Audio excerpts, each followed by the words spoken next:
ኣወፃይ ዘለኻ ሰብ ሎሚ ሓደ ሕቶ ክሓተካ 5 ዓመት 10 ዓመት $30,000 ወላ እውን ልዕሊኡ ናብ ዓዲ ወይ ድማ ናብ ኣፍሪካ ሰዲድካ ክትከውን ትኽእል ኢኻ ግን ሎሚ ስራሕ እንድሕር ኣቋሪፅካ ብዝኾነ ይኹን ምክንያት ኣብ ባንክኻ እንታይ ኣለካ ስድራ ቤትካ ኸ ሎሚ ገንዘብ ምልኣኽ ደው እንድሕር ኣቢልካዮ ክንደይ ካብኣቶም እዮም ብርእሶም ደው ክብሉ ዝኽእሉ እዚ ሕቶ እዚ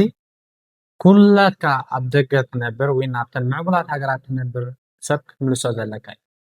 ኣብ ኣፍሪካ ዘለኻ መንእሰይ እውን ካብ ወፃኢ ካብ ምዕቡል ሃገር ዝመፀካ ብሓዋላ ገንዘብ ናፅነት ድያ ትበካ ዘላ ወይስ ባርነት እዚ ከዓ እቶም ኣብ ኣፍሪካ ዘለና ክንምልሶ ዘለና ሕቶ እዩ ሎሚ እቲ ዘይሕግዝ ሓገዝ ከመይ ገይሩ ንዓኻን ከምኡ እውን ንስድራ ቤትካን ንድሕሪት ከም ዘትርፈኩም ዘሎ ክንዛረብ ኢና ኣብ ሶሻል ሚድያ ክዝረብ ዝቐነየ ሓዋላ መርገም ድዩ ምርቓ ዝብል ሎማዓንቲ ክንሪኦ ኢና so the diaspora prison ወይ ድማ the well developed country reality ክንሪኦ ኢና ናይተን ምዕቡላት ሃገራት ናይ ሓቂ ሓቀኛ ሪያሊቲ ኣብ ወፃኢ ዘለኻ ሰብ እቲ ኣብ ዓዲ ዘሎ ወይ ድማ ኣብ ኣፍሪካ ዘሎ ሰብ ሓደ ነገር ክርዳእልካ ኣለዎ ንስኻ ኣብ ጀርመን ይኹን ኣብ ኣሜሪካ ወይ ኣብ ዓዲ ዕራብ ሃገራት ዶላር ወይ ገንዘብ ክትረክብ ከለኻ ካብ ሰማይ ኣይኮነን ዝወድቀልካ በንጻሩ እኳ እንታይ ዳ you are trading your life for that money ህይወትካ ወፊኻ ህይወትካ ከፊልካ ኢኻ ነዚ ገንዘብ እዚ ተብፅኦ ዘለኻ ስለዚ ሰለስተ ስራሕ ሰሪሕካ ጥዕናኻ እንዳሰኣንካ ትሑት ደሞዝ እንዳተኸፈልካ እንዳተፀገምካ ግን እቲ ኣብ ኣፍሪካ ዘሎ ቤተሰብ ወፃኢ እዩ ዘሎ ስለዚ በለካ ጥራይ ኩሉ ሰብ ከም ሃብታም ንሪኢካ እቲ ሪያሊቲ ናይ ብሓቂ ሪያሊቲ ግን መብዛሕትኡ ሰብ ኣብ ስደት ዘሎ ATM ይኮይኑ ተሪፉ ዘሎ ኣብ ATM እንታይ ኢኻ ትገብር ኬድካ ገንዘብ ጥራይ ተውፅእ ንርእሱ ሓንቲ ሳንቲም ከየቐመጠ ንኩሉ ሰብ እወ ይብል ማለት እዩ ሓራይ ይብል ገንዘብ ሰድድ ማለት እዚ ቶክሲክ ጀነሮሲቲ ይበሃል መርዛም ለውሃት ንነብስኻ ዝጎድእ ለውሃት ማለት እዩ ስለዚ ንርእስኻ ባዶ እንዳሃለኻ ንሰብ ክትረድእ ኣይትኽእልን ኢኻ እዚ ኩላትና ንፈልጦ ሓቂ you cannot pour from an empty cup ሓንቲ ጥራሓ ዘላ ኩባያ ወላ ሓንቲ ክትቀዳሕ ኣይትኽእልን ኢኻ ኣብታ ኩባያ እያ ሕጂ ድማ ናብቲ ናይ ኣፍሪካ ዘሎ መንእሰይ ክንመፅእ ኢና ካብ ወፃኢ ዝመፀካ ገንዘብ ካብተን ምዕቡላት ሃገራት ዝመፀካ ገንዘብ ብሓዋላ ንዓኻ መፀበዪ ክፍሊ እዩ ኮይኑካ ዘሎ ወይ ድማ ዌይቲንግ ሩም እዩ ኮይኑካ ዘሎ ንኣብነት ሓወይ ካብ ስዊድን ካብ USA $200 ይሰደለይ እዩ ስለ ዝበልካ ኢልካ ስለ ትሓስብ ሓድሽ ክእለት ካብ ምምሃር ደው ትብል እንግሊሽ ክትመሃር ኣይትፅዕርን ኣይትፍትንን ወላ እውን ተጀመርካ እውን ተቋርፆ ቴክኖሎጂን AI እንታይ ከም ዝመስል ኣይትሓትትን ኣይትመራመርን ኣይትፍትንን እዚ ስለምንታይ ከም ዝኾይኑ ገንዘብ ስለ ዘሎ እዩ ከም ዝኾይኑ ዘሎ ንስኻ ንሓውኻ ይሕግዘን ኣሎ ትብል ትኸውን ግን ናይ ብሓቂ ቶም ገንዘብ ጥራይ ዝሰዱና እንታይ ንገብር ኣለና ዘይሓቱና ስንኩላት ንክንከውን እዮም ዝገብሩና ዘለዉ ክንፈልጦ ዘለና ኩላትና easy money kills ambition ቀሊል ገንዘብ ድሌትን ፃዕርን ይቀትል ብቐሊል ተመፂ ገንዘብ ክትፅዕር ኣይደፋፍኣካን እቲ ገንዘብ ክሳብ መዓስ ክመፅእ ኢልና ክንሓስብ ኣለና እቲ ኣብ ወፃኢ ዘሎ ሰብ ኣይግበሮ ሓሚሙ ስራሕ እንድሕር እንተገዲፍዎ ወይ ደው እንድሕር ኣቢሉ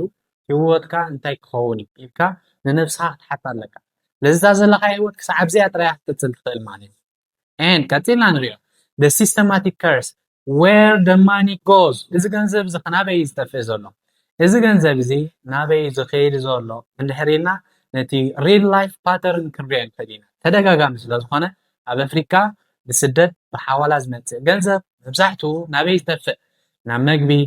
ናብ ገዛ ክራይ ናብ መርዓ ናብ ቀብሪ እዩ ቀብሪስ እኮ ደሓን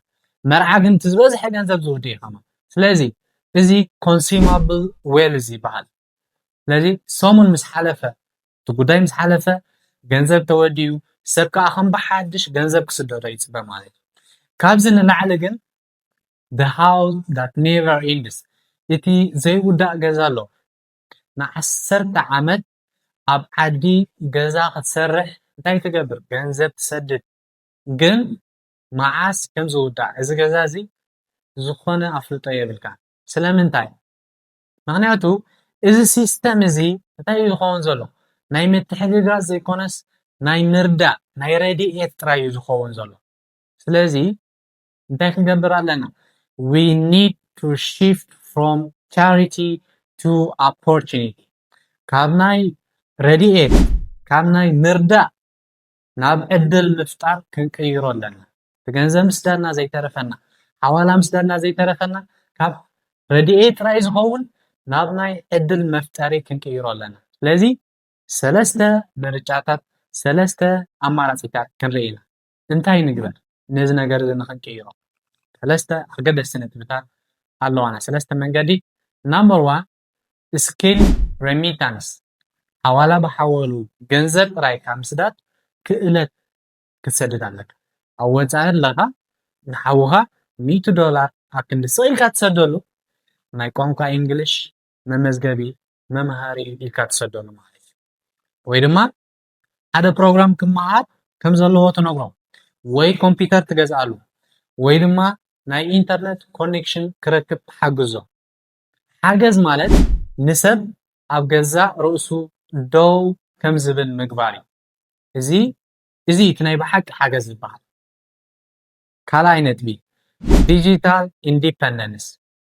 ዲጂታላዊ ናጽነት ኩላትና ኣብዚ ሕጂ እዋን ማዕረ ክንደይ ገኒኑ ከም ዘሎ ንፈልጥ ኢና ኣብ ኣፍሪካ ዘለካ መንእሰይ ከዓ ሎሚ ኢንተርኔት እንድሕር ኣለካ ዓለም ኣብ ኢድካ ኣላ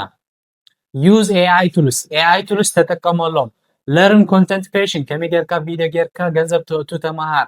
ፍሪላንስ ኦንላይን ክሰርሕ ትኽእል ኢኻ በቲ ዘለካ ናትካ ሞያ ፍለን ብኢንተርኔት ዶላር ክትረክብ ትኽእል ኢኻ ብሓዋላ ዝመፀካ ገንዘብ ንኻልእ ነገር ክትጥቀመሉ ትኽእል ኢኻ ንኣብነት መበገሲ ወፍሪ ክትገብሮ ትኽእል ኢኻ እቲ ብሓዋላ ዝመፀካ ገንዘብ ናይቲ ብሕጂ ትገብሮ ቢዝነስ ወይ ንዓኻ ደው ከብለካ ዝኽእል ሳልሳይ ነጥቢ ፋይናንሻል ባውንደሪስ ወሰን ምግባር ወይ ደረት ምግባር ኣብ ወፃኢ ዘለካ ሰብ ንኩሉ ሰብ